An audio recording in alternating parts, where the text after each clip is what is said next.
Dobar dan, dragi pratioci, moje ime je Božica i u današnjem videu govorit ću o prekovremenom radu. Ovo su 5 ključnih stvari koje treba da znate. Pod 1. Prekovremeni rad predstavlja izuzetak i uslovljen je višom silom ili iznenadnim povećanjem obima posla kod poslodavca. Poslodavac je u obavezi da o tome obavesti svoje zaposlene u roku ne kraćem od 48 sati. Pod 2.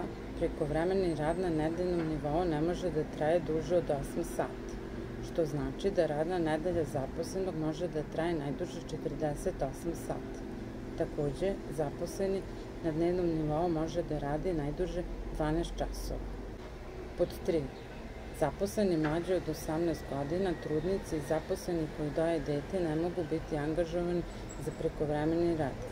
Takođe, zaposleni koji obavljaju izuzetno teške i za zdravlje štetne poslove ne mogu da rade prekovremeno. Pod 4. Vaša zarada za prekovremeni rad mora biti uvećana minimum 26% u odnosu na osnovnu zaradu. Pod 5. Za nepoštovanje predviđenih pravila predviđene su visoke novčane kazne za poslodavca do 1.500.000 dinara, a za ovlašćeno lice do 150.000 dinara. Za više saveta zapratite naš kanal. Možete nas kontaktirati putem DM-a ili zakazati vaše konsultacije putem našeg sajta. Pozdrav!